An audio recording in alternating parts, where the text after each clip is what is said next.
Franco Bartolacci, rector de la UNR. Bienvenido a In Situ. Bueno, muchas gracias por la invitación. Bueno, estamos en vísperas de una nueva marcha federal por la educación. Nos han dado imágenes masivas de defensa de la educación pública y tenemos que arrancar por eso, que es lo más urgente. ¿Cuál es la situación salarial de los docentes de la UNR? Mira, las transferencias al sistema universitario desde el 2023 hasta la fecha cayeron un 45,6%. Entonces, en todos los aspectos, estamos prácticamente a la mitad de nuestras capacidades y posibilidades. Lo más urgente, lo más dramático, lo más angustiante es la situación salarial del personal docente y no docente de todas las universidades del país. Podría compartir muchos datos para graficar la situación compleja, pero hay uno que a mi juicio es muy contundente, que es que más del 60% de la docencia universitaria en toda la Argentina hoy percibe como salario menos de 600.000 pesos por mes. Menos de 600.000. Ok. Así es. Son mayoritariamente docentes con dedicación simple, pero son la mayoría del sistema. Algo similar pasa con los trabajadores no docentes en su tramo inicial. Okay. Y un docente en su tramo inicial, con una dedicación simple, está en algo más de 150.000 pesos. Entonces, hace falta una recomposición urgente, porque es una situación donde realmente hay mucha gente que la está pasando mal. Nadie pide un trato privilegiado para los trabajadores de la educación superior, en un momento de la economía donde hay muchos sectores que la están pasando mal, pero sí un salario digno por la tarea que realizan, que es ni más ni menos que formar a las futuras generaciones de profesionales del país, y hay que decirlo sin eufemismo, hoy por eso están percibiendo una miseria. Si esto sigue así 6 meses más, si lo proyectamos, ¿qué consecuencias concretas tendría en la universidad? Es que la potencialidad del sistema universitario público, conforme avanzan los meses y no aparecen respuestas más estructurales, se va apagando lentamente. Nosotros venimos advirtiendo con firmeza y con mucha vehemencia, también con mucha responsabilidad, el estado de situación, precisamente porque no queremos llegar a ese punto. Pero está pasando que estamos perdiendo recursos humanos muy valiosos. En algunas áreas disciplinares nos cuesta reponer los cargos de quienes renuncian.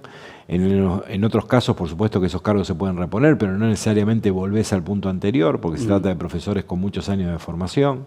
Cuando no tenés renuncia, lo que tenés es pluriempleo, y eso también va afectando todo lo que sucede. Empezás a tener problemas en el mantenimiento de los edificios y de los equipos. En el sistema científico, el 70% de la ciencia del país se hace en la universidad pública.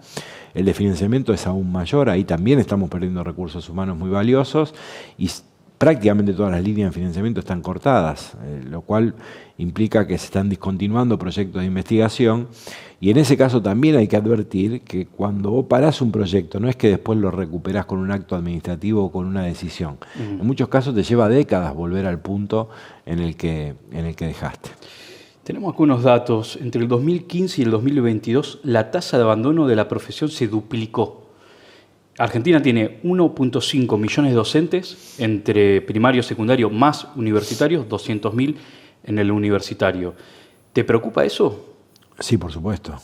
Y muchos docentes hoy persisten por vocación, por amor a la docencia, por compromiso con la universidad pública. Claramente no lo hacen por la remuneración que tienen, que en muchos casos a muchos docentes no les alcanza ni siquiera para tomarse el colectivo para poder cumplir con su responsabilidad. Y eso lo saben las autoridades nacionales, no es que no son conscientes del estado de situación. Lo que no tienen es ni la voluntad ni la vocación de ofrecer respuestas para poder revertir esa situación tan grave. ¿Por qué? Yo creo que a este punto es un capricho prácticamente inexplicable. Más allá de que hay una concepción que cree que el Estado no tiene que destinar un solo recurso a estas cosas, y no avanzan más, porque la sociedad argentina fue muy clara en muchas oportunidades respecto de la relevancia de cuidar esto que tiene el país y que es tan importante para la nación, lo que sucede en la universidad pública y en el sistema científico. Pero creo que también hay un capricho realmente inexplicable, porque no hay ninguna razón que fundamente semejante actitud, que no es solamente no resolver el problema salarial angustiante de mucha gente, es también tratar y desconsiderar permanentemente a una comunidad universitaria y científica que en condiciones tremendamente precarias sigue, aún con todo y a pesar de todo, todos los días haciendo un montón de cosas para que la universidad siga funcionando. El discurso del gobierno del déficit, ¿es ideológico, no es técnico? creo que es un poco y un poco. Ahora, hay una discusión más de fondo. Todo presupuesto es una declaración de principios. Y siempre vos tenés que definir prioridades en un contexto de escasez, porque siempre las necesidades son mayores que las posibilidades que vos tenés de dar cuenta de esas necesidades. El punto es a qué decís que sí y a qué decís que no. Yo estoy seguro que ninguno de nosotros, cuando en una economía familiar tenemos que establecer restricciones, dejaríamos de enviar a nuestros hijos a la escuela, porque sabemos lo importante que la educación es para ellos y para la familia en su conjunto. Lo mismo pasa con un país.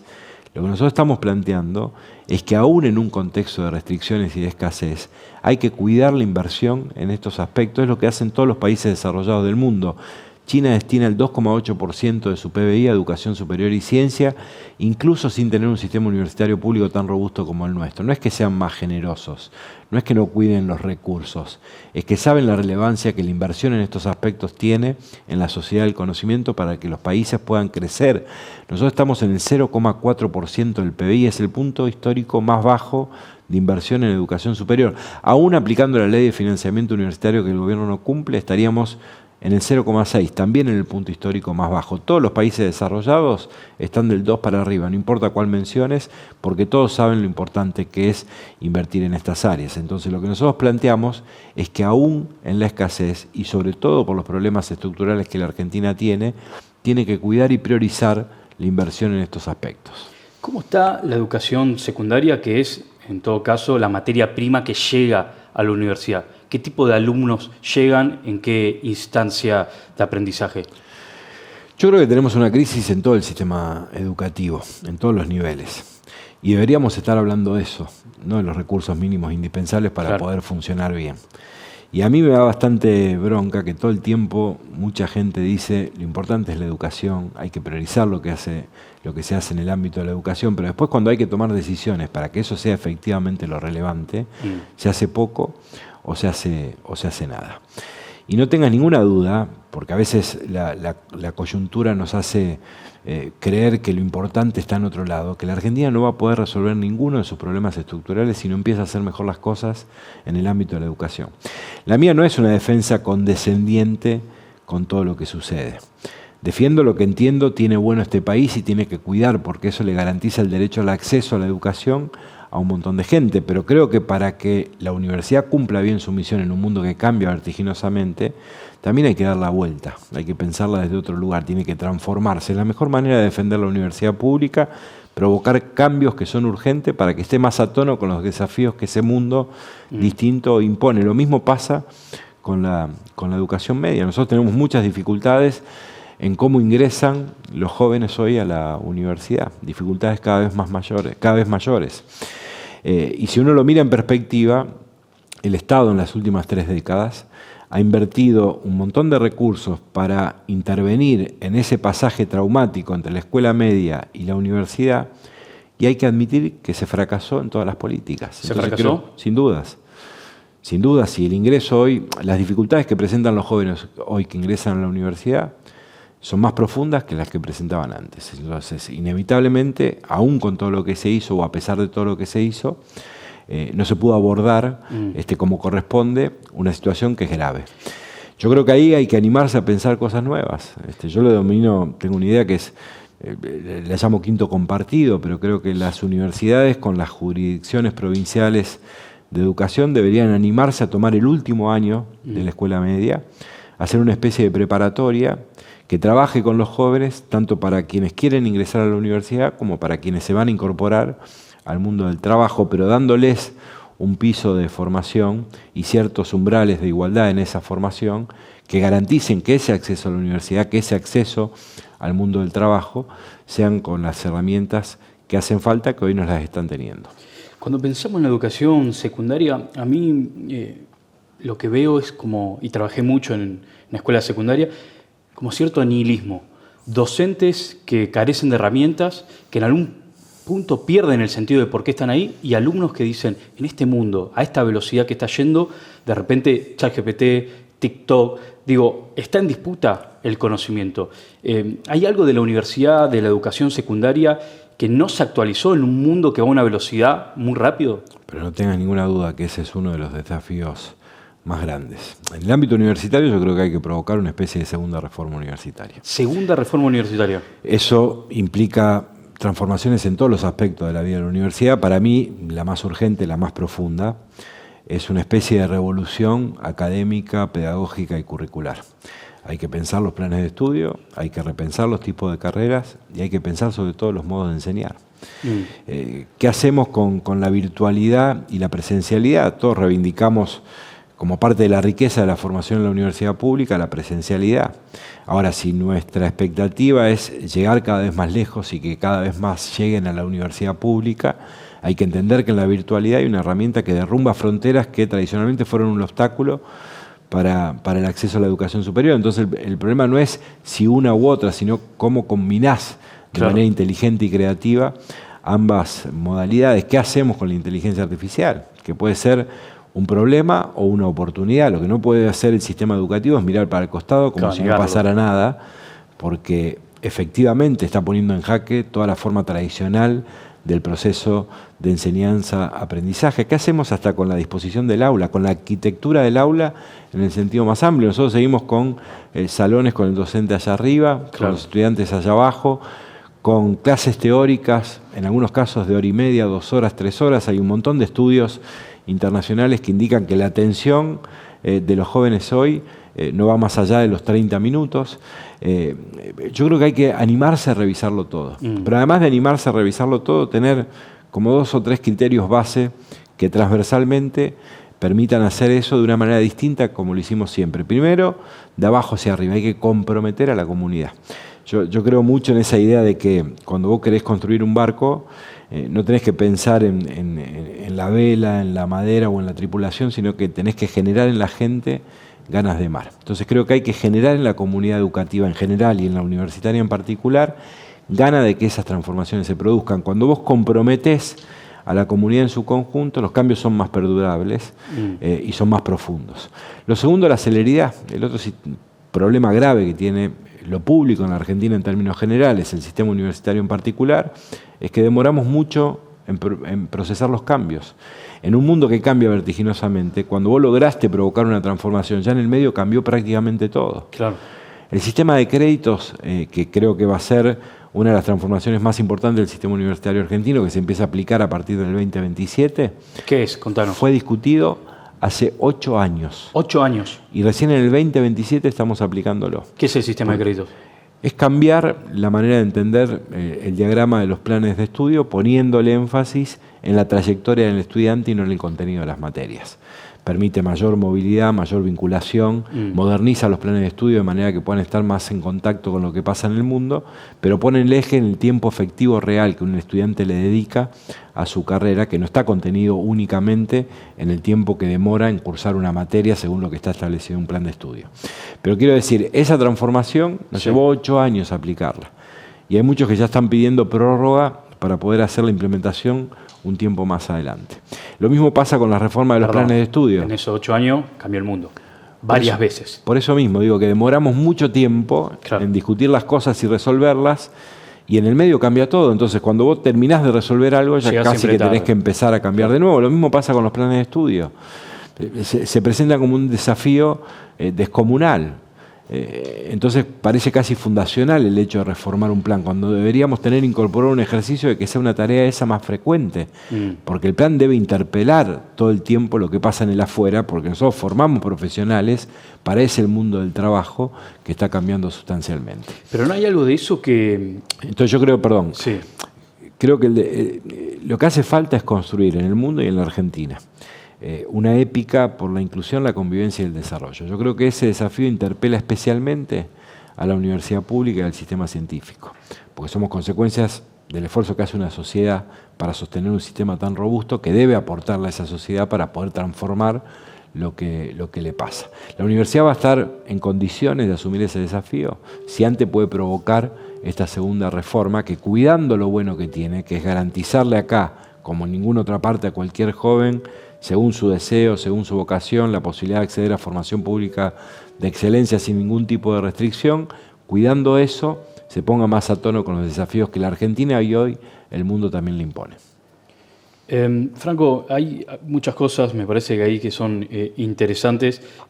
La primera es cómo políticamente interna, cómo la política interna de la universidad se acomoda a esas transformaciones, pero yendo a algo más macro pensaba cómo el conocimiento se desplazó. Si antes la universidad, el docente era el centro, era como el sol que iluminaba, hoy en día aparece la descentralización, las redes sociales.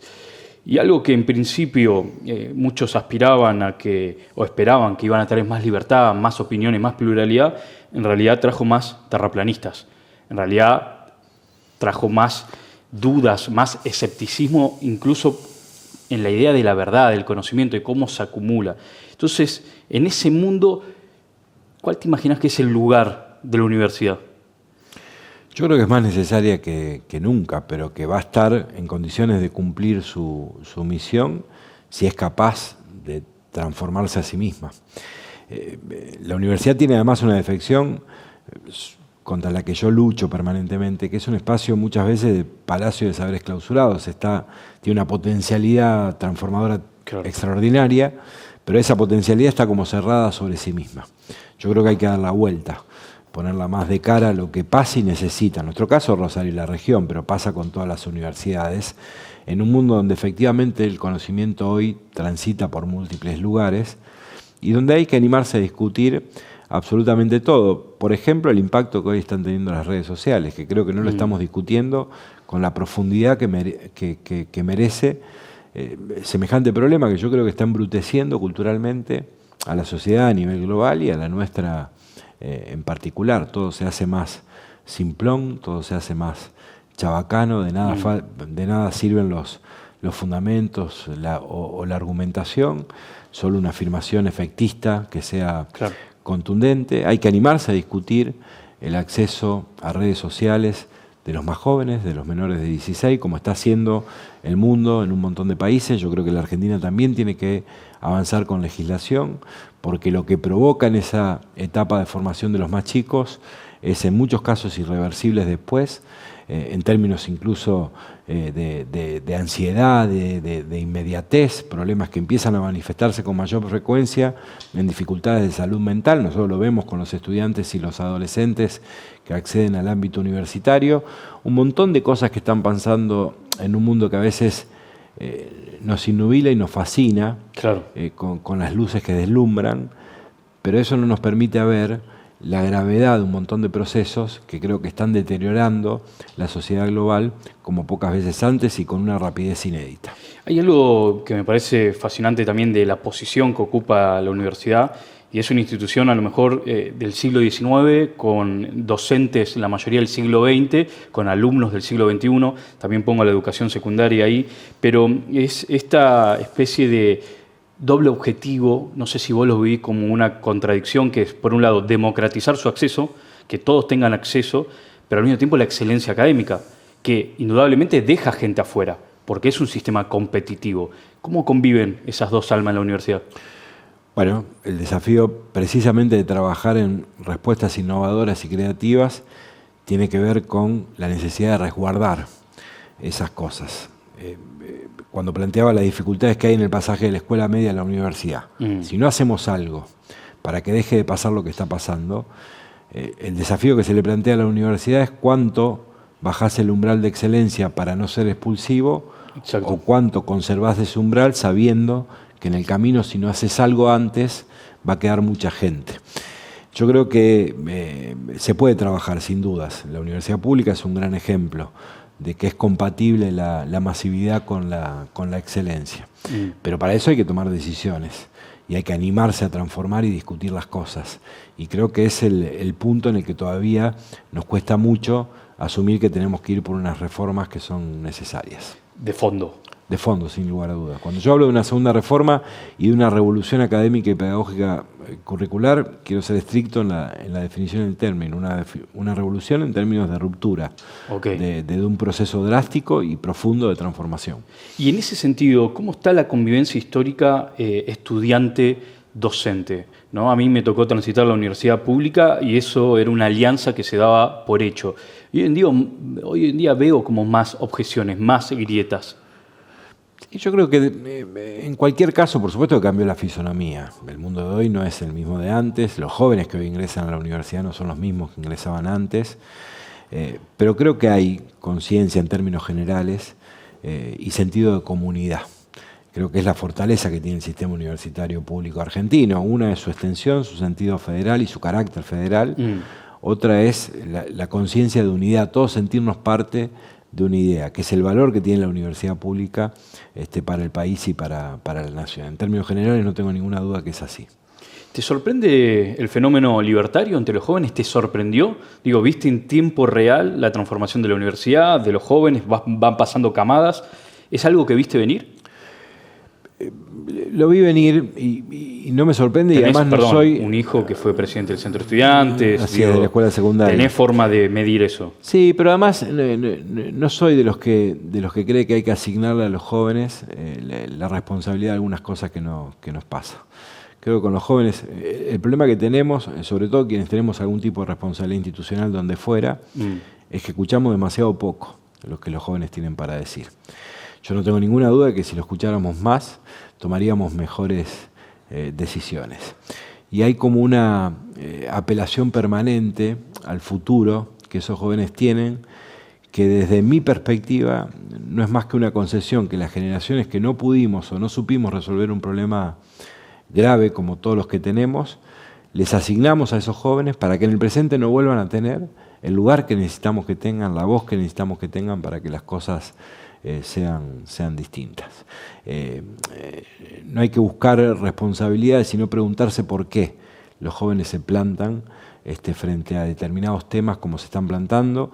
Escucharlos mejor, son los jóvenes los que en todas partes del mundo, lo que las generaciones mayores no tomamos como importante, alzan la voz para decir, guarda, que acá hay un tema que hay que tomar y cuidar, como pasa con la cuestión ambiental o el cuidado de nuestra casa común. Ok. Francisco. Sí, claro. Franco, te lo voy a preguntar así. ¿Los jóvenes se cansaron un poco de radicales y peronistas? Yo creo que se cansaron de la política que no resuelve los problemas concretos de la vida cotidiana. Hay un hartazgo, un malestar en la sociedad en su conjunto, en particular en los jóvenes, absolutamente razonable y legítimo. La política se volvió con el tiempo la explicación de la imposibilidad. Todo el tiempo quien asume una responsabilidad en términos generales está explicando por qué no puede hacer lo que se comprometió a hacer antes de asumir esa responsabilidad. Por eso para mí cuidar lo público, reivindicarlo desde la gestión, tiene mucho que ver con cuánto vos logres asociar lo que pensás con lo que decís, con lo que efectivamente haces. Hay algo curioso de la política, cuando uno lo lee, no sé, a Irigoyen, a Perón, a Lenin, son gente que está pensando el futuro. O sea, la vocación de la política era pensar el futuro. Y en cambio, cuando uno ve los últimos bestsellers de la política local, ya sea Sinceramente o Primer Tiempo, es el de Macri, Marcos Peña también presentó su libro, están todo el tiempo como pidiendo disculpas, ¿no? Como no pudimos. Y se pierde esa noción de futuro, del destino común. ¿Es algo que tiene que recuperar la política, al menos en su propia voluntad? Sin dudas, creo que además está atrapada por la dinámica que hoy impone el debate público y las encuestas, que hace que esté más atento todo el tiempo a lo que hay que reparar en la coyuntura que a lo que efectivamente se cree o se entiende que pura hay que táctica. hacer. Yo creo que no solo la política se volvió la explicación de la imposibilidad en la mayoría de los casos, sino que además perdió la capacidad de sentir, perdió sensibilidad. Perdió la capacidad de sentir. Todo el tiempo tenemos datos que son alarmantes, de diversos tipos, sobre diversos temas. Y no escandalizan a nadie. Y pasan como si no pasara nada. Claro. Se cuentan. La mitad de los pibes son pobres. Y al día pobres. siguiente pasa como si no pasara nada. Y yo creo mucho que nadie puede lo que no quiso antes y nadie quiere lo que no sintió primero. Si la política no recupera la capacidad de sentir, difícilmente tenga capacidad de transformar. ¿Y eso qué fue? ¿Paulatino? ¿Fue un momento a otro? Vos formaste parte de una generación también, todo lo que ocurrió después, sobre todo en el radicalismo después del alfonsinismo, de mucha expectativa. Esta idea de que con la democracia se educa, se cura, se come, la democracia soluciona todo. Y hoy vemos en el mundo la emergencia de potencias que no necesariamente ven en su desarrollo la democracia liberal como una condición. ¿Pone en duda esos valores democráticos, lo que va pasando en el mundo, alrededor del mundo? Bueno, eso están indicando todos los estudios de opinión. Además, cuando no hay un campo compartido de memoria, no hay un registro respecto de lo que han implicado los regímenes autoritarios, y eso interpela la construcción de ese registro común, especialmente a las instituciones educativas, es un enorme desafío con las nuevas generaciones. Lo que empiezan a indicar todos los análisis es una menor valoración de la democracia. Y creo que ahí hay que asumir responsabilidades, falta mucha, sobre todo autocrítica, esto lo digo más como politólogo que como rector, pero hay una incapacidad fenomenal de la política tradicional para revisar sus propias prácticas, para asumir que se hizo bien y que se hizo mal. Nadie llega al punto al que llegó la humanidad y al que está llegando la Argentina si en el medio no hubo un montón de fracasos que explican por qué están pasando un montón de cosas. Y sin embargo nadie se hace cargo de esos fracasos. Y creo que es una responsabilidad colectiva, que atraviesa por igual a toda la dirigencia en todas sus manifestaciones, no tengo ninguna duda, incluso más allá de la dirigencia política, en todos los ámbitos de la vida de la sociedad. Lo digo en el ámbito universitario, nosotros hacemos un montón de cosas y las hacemos muy bien, pero no hacemos ni lo suficiente, ni todo lo que hacemos lo hacemos bien. Y hay que animarse, primero, antes que nada, a reconocer cuáles son las cosas que están faltando o que no hacemos como corresponde. Eso la política hoy no lo está haciendo. En general, tiene una tendencia más a desentenderse y mirar para el costado como si no pasara nada. El franco politólogo, me gusta que sacaste ahí algo que no siempre aparece. Digo, el mundo está yendo, no sabemos hacia dónde, pero a mucha velocidad, a alta velocidad. Y aparecen liderazgos heterodoxos en el mundo, pero también la emergencia de una tecnología que es la inteligencia artificial. La mencionamos, pero también hablamos de futuro. ¿Qué mundo te imaginas hacia adelante? ¿Cómo la estás viendo? Yo soy un pesimista esperanzado. Un pesimista esperanzado, ok.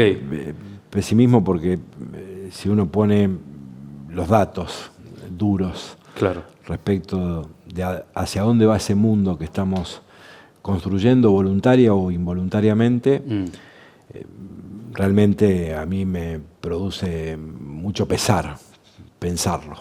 Optimista porque creo en la condición humana. ¿Sos humanista? Sin duda. Y creo en la política como herramienta de transformación. Soy muy crítico, pero al mismo tiempo la reivindico. Creo que no hay mejor herramienta, bien entendida, que la política para transformar lo que nos pasa. Y creo en la voluntad del ser humano para ejercer ese poder y garantizar esa transformación. Dijiste casa común, Francisco. ¿Significó algo para vos? Mucho. Además tuve la posibilidad de compartir dos momentos que para mí fueron realmente muy importantes. Sí. Me marcaron, te diría que por siempre son de esos encuentros que son muy difíciles de describir con precisión por lo que implican, pero que además te quedan por siempre en la memoria. Uno fue un encuentro de casi 40 minutos, 40 minutos. Solos, éramos 3 personas en Santa Marta. Nada, una mente brillante, son esos liderazgos que están por encima de la media, pero además con una capacidad fenomenal de al mismo tiempo hacerte sentir que no estabas hablando con el Papa, sino con Jorge Bergoglio. Claro. A los 5 minutos fue muy fuerte cuando ingresó. El impacto realmente es potente. Sí. Yo incluso me sentí un poco aturdido en esa situación, no sabía bien cómo reaccionar. Si lo abrazás, si lo saludás, le da un beso. Sí, de hecho, estuvimos discutiendo con el amigo con quien fuimos como media hora antes, mientras esperábamos que viniera, cómo saludarlo. Entonces me decía, no le beses el anillo porque a Francisco no le gusta, simplemente la mano. Como quien me acompañaba era muy amigo de Francisco. Cuando ingresó, claro, se abalanzó y le di un abrazo y un beso. Y yo medio que me atolondré detrás de él y también le di un abrazo y un beso de haber pensado, Francisco, bueno, qué osado, no lo conozco, que me salude así. Pero a los 5 minutos había relajado tanto la discusión. Sí. Un tipo que tenía la capacidad de hablarte de los procesos globales más complejos y extraordinarios, y al mismo tiempo podía reparar en cualquier detalle de la situación y la política argentina porque estaba absolutamente al tanto de lo que pasaba. Para mí fue tremendamente fuerte como experiencia, y la segunda fue con mi familia y con mi hija en particular. Nosotros tuvimos un problema de salud muy grave de mi hija más chica, que después terminó siendo afortunadamente otra cosa, pero en ese momento yo recibí una carta de Francisco que decía rezo por Emma, y fuimos un día a agradecerle, y eso de la perspectiva más espiritual realmente fue muy fuerte y a mí me marcó mucho. ¿Crees en Dios? Sí. De chico fui católico practicante, después, más de grande, me había corrido bastante. Cuando atravesamos estas situaciones, como que me volví a aferrar. Uno se aferra a las cosas en las que cree y en las que siente en el momento que más necesita. Y desde ahí, desde esa conversación con Francisco, también de alguna conversación que tuvimos con el padre Ignacio, volví a hacerlo con mayor asiduidad. Vos sabés que se dice que, un amigo me dijo, ser padre es sentir que el mundo tiene un rehén, descubrir el miedo. ¿Qué es ser padre para vos? No te cambia la vida para siempre. La vida y el orden de prioridades. No hay cosa más importante. Pase lo que pase. Yo lo mejor que tengo son mis hijos. Que además estoy profundamente orgulloso de lo que son. Pero lo que cambia es que uno está por eso dispuesto a dar todo, incluso la vida, que no pasa con ninguna otra cosa. Dar todo. Sin duda. Sin duda. La familia y la educación son instituciones que las ves cerca, las ves alejadas. Pasa mucho también en el secundario, estos problemas que hay, los reclamos, el ministerio. Parece que entidades que en realidad desean lo mismo para el niño parecen en lugares opuestos. Sí, yo creo que ocuparon y ocupan un lugar absolutamente relevante, pero que están en crisis como institución. La familia y el sistema educativo. Y es algo de lo que hablamos bastante poco. Okay. Y Francisco habló mucho. Sin duda.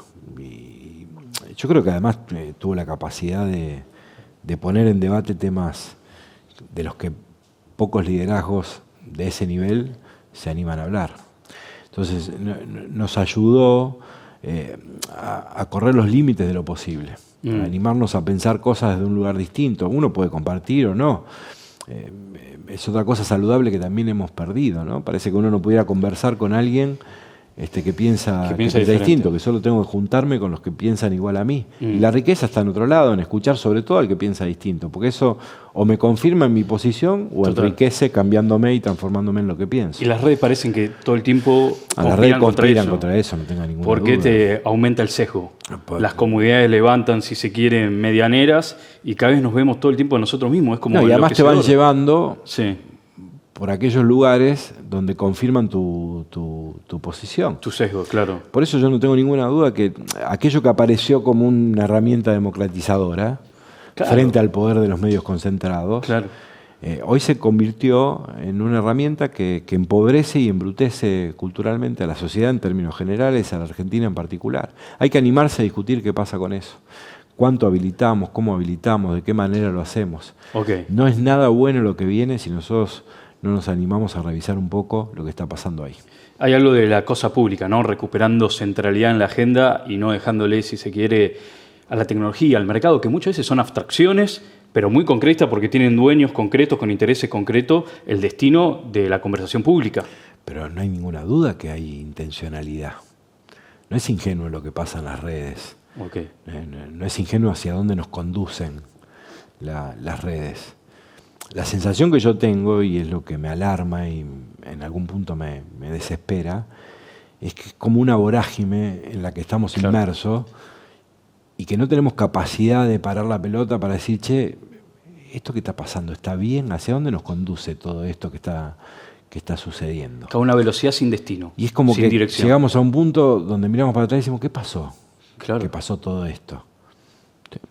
Todo el tiempo el mundo, cuando decía lo del pesimismo, desanima mucho hoy ver redes sociales y los medios de comunicación y ver todas las cosas que están pasando en un mundo que parece cada vez más deshumanizante. ¿Es eso hacia donde queremos ir? ¿Es eso lo que nos merecemos como comunidad? ¿Es eso lo que queremos dejar a nuestros hijos y a las futuras generaciones? Yo no tengo ninguna duda de que no. Pero es como que estamos envueltos en una dinámica y en una lógica que sin darnos cuenta y sin querer nos va llevando hacia ese lugar. De Francisco se decía que era peronista, yo la verdad no sé si lo era o no lo era, y de Franco Bartolacci se dice que es el más peronista de los radicales. ¿Qué te pasa con esa afirmación? ¿Lo habrás escuchado alguna vez? Yo hace rato, mucho tiempo, que creo que lo bueno y lo malo no está determinado por una sigla partidaria. Que lo que tiene que volver a juntarnos no es una marcha de una identidad partidaria, sino un conjunto de principios y valores que comulguemos. Y creo que un problema de la política fue haberse reafirmado en lo que ese sello impone, y no en esa cosa más general que nos hace ser mejores.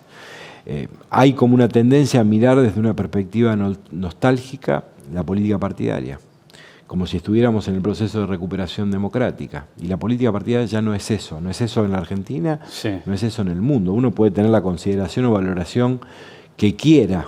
Ahora, es un dato objetivo y es efectivamente así. Sigue siendo el instrumento donde se resuelve electoralmente las responsabilidades institucionales, pero ya no representa de ningún modo lo que representó alguna vez. ¿Qué son tiempos más de personas que de partidos? Es un momento de rostros, de miradas. Sin duda, es un momento de liderazgo de otras características. Y a vos como rector te toca... ¿Qué es el radicalismo hoy? ¿Qué es el peronismo hoy?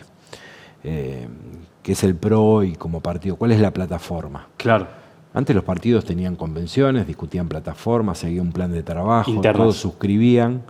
¿Cuál es la expresión de esos partidos? Si tenés dentro de cada partido expresiones absolutamente disímiles. Entonces creo que hay que animarse también en ese punto a pensar la política desde otro lugar. Es difícil, porque estamos formateados. Claro, pensarlo más como lo piensa la gente y menos como se piensa a sí mismo en la política. Sin duda, hay que hacer agregación en función de un conjunto de valores, de principios que nos conduzcan a determinado lugar, y por supuesto eso exige en el mundo que vivimos liderazgos consecuentes con esa idea, pero desde un lugar bien distinto al que lo pensamos tradicionalmente.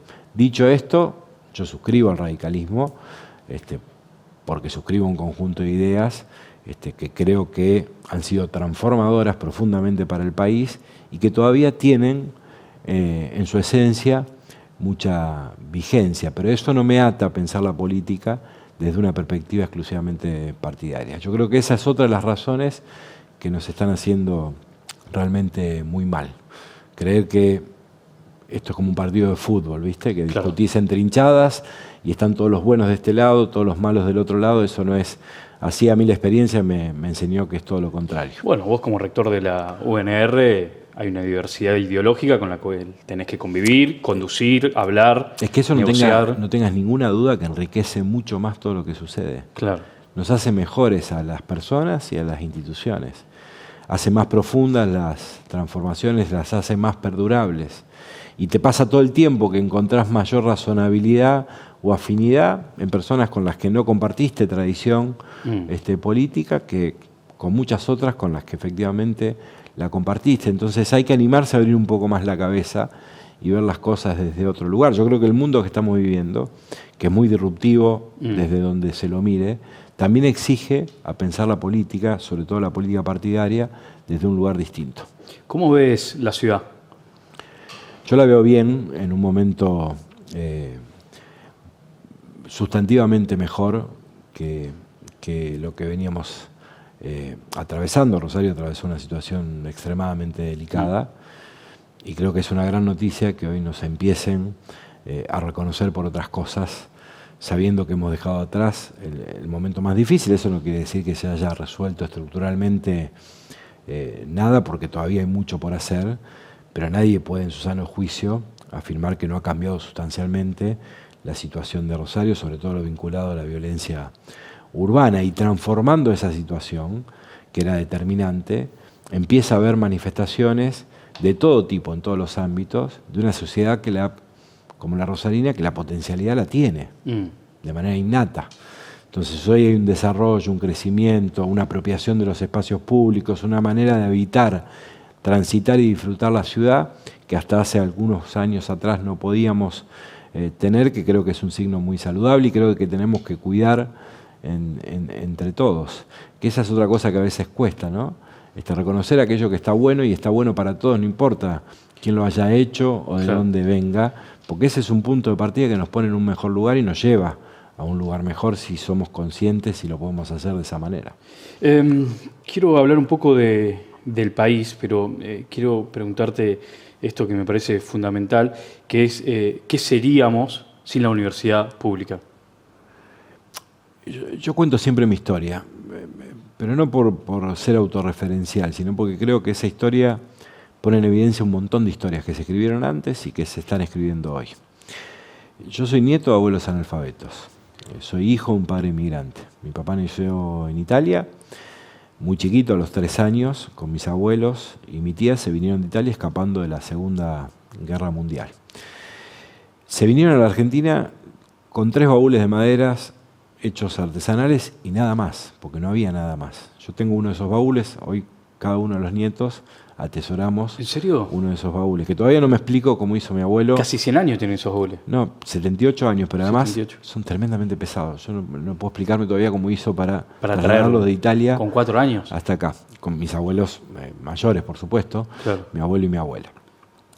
Quiero decir, esa familia que vino a este país sin absolutamente nada, solo con la expectativa de que esta tierra pudiera darle un futuro mejor, hoy tiene un hijo, un nieto, que es rector de una universidad tan prestigiosa como la de Rosario, que circunstancialmente está al frente del Consejo Interuniversitario Nacional y que paradójicamente por esas vueltas de la vida, ayer recibió el título de Cavalieri, que es un reconocimiento honorífico que hace la República de Italia a quienes aportan al desarrollo y la promoción de su cultura.